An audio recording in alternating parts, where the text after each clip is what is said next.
Good morning मित्रांनो. आज आहे 11 August 2025, 18 August 2025. I am sorry. आपण मागच्या सोमवारी 11 ऑगस्ट 2025ला PE रेशो हे एक टूल पाहिलं होतं. PE रेशो हे तेवढं अचूक म्हणता येईल असं नाही, कारण इंडस्ट्री आणि सेक्टरप्रमाणे ते बदलत राहतं.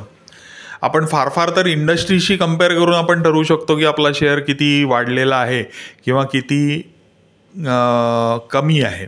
त्या प्रमाणात आपल्याला घ्यायला त्याची थोडीफार मदत होऊ शकते. पण आज जो आपण रेशो बघणार आहोत हा PEG रेशो, म्हणजे PEचं ग्रोथशी प्रमाण असलेलं हा रेशो आहे. आपल्याला ह्याच्यात डीप खोलात जायचं नाही. हा रेशो कसा काढतात हे आपल्याला माहीत असण्याचं गरज नाही. आपण screener.in नावाची जी वेबसाईट आहे त्या वेबसाईटवरती आपल्याला डायरेक्टली PEG रेशो मिळतो. तर त्या वेबसाईटवर जाऊन आपण PEG रेशो बघायचा किंवा ॲप डाउनलोड करून घ्यायचं, त्याच्यावरती सोयीचं पडतं. तर PEG रेशो हा आपल्याला किती महत्त्वाचा आहे ते बघायचं आहे. कारण PEG रेशो जर 2च्या वर असेल, 2 किंवा 2च्या वर असेल तर ती कंपनी फंडामेंटली अजिबात स्ट्रॉंग नाही, हे लक्षात घ्या. तिला ग्रोथ नाही, हे लक्षात घ्या. तर आपल्याला मॅक्झिमम PEG हा जो रेशो आहे हा 1.5 पर्यंत असलेलं चालू शकतं. शक्यतोवर PEG रेशो हा 1च्या आत असावा. 0.5 चालेल, 0.25 चालेल, 0.75 चालेल, 0.9 चालेल, म्हणजे 0.9, 0.75, 0.5 असं मी म्हणतोय. अगदी 1.10 असला तरी आपण घेऊ शकतो तो शेअर. म्हणजे बाकीचे जर फंडामेंटली इतर रेशो किंवा इतर गोष्टी जर का व्यवस्थित असतील तर PEG रेशो हा 1.25 किंवा 1.3 असेल तरीही आपण वरच्या 0.3 कडे दुर्लक्ष करून आपण घेऊ शकतो. तर हा एक चांगला रेशो आहे.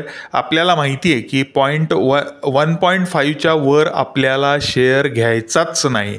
म्हणजे आता आपल्याला काय बघायचं आहे फंडामेंटली, की सर्वात पहिल्यांदा PEG रेशो बघायचा.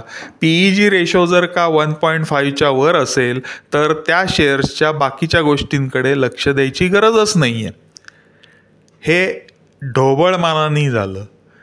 पण आपल्याला एक आकडा मिळाला, एक फिगर मिळाली की PEG रेशो हा 1च्या आत असेल तर तो फंडामेंटली स्ट्रॉंग शेअर आहे.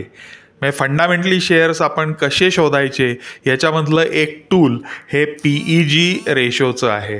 तर PEG रेशोचं आपल्याला परफेक्ट एक आकडा मिळतो की 0 म्हणजे 1च्या आत. मग तो कितीही असला तरी चालेल. 1च्या आत असला की तो शेअर फंडामेंटली स्ट्रॉंग आहे. 1 ते 1.5 हे जर का त्याचे इतर फॅक्टर्स चांगले असतील, फंडामेंटल्स जर का इतर सगळे चांगले असतील तर आपण 1.5 पर्यंत जाऊ शकतो. त्याच्या पुढं आपल्याला जायचं नाही. त्या कंपनीत आपल्याला फंडामेंटली तरी इन्व्हेस्टमेंट करायची नाही. तर हा होता आजचा आपला दुसरा रेशोचा पार्ट किंवा दुसरं टूल आपण म्हणू. आणि हे टूल PE पेक्षा खूप चांगलं आहे, कारण आपल्याला इथं आकडा मिळतो.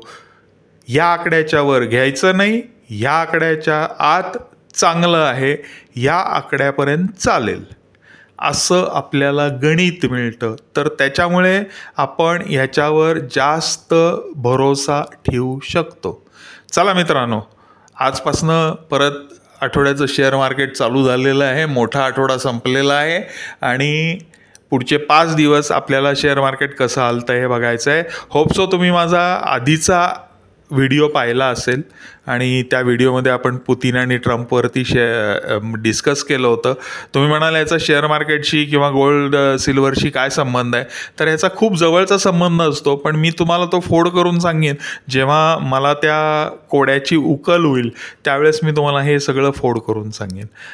चला तर मित्रांनो, आज PEG रेशो शिकलो. अजून एक टूल आपल्या हातात पडलं.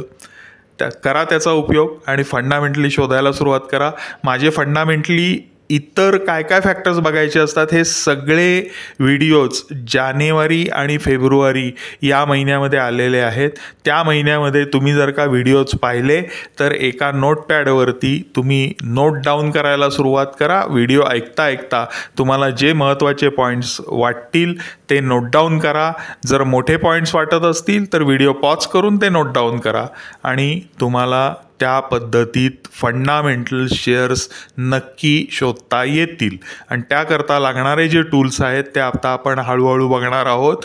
मी कालांतरात म्हणजे एक 2-4 दिवस इकडं तिकडं धरून किंवा कदाचित रोजसुद्धा मी तुम्हाला एक एक टूल देत जाईन.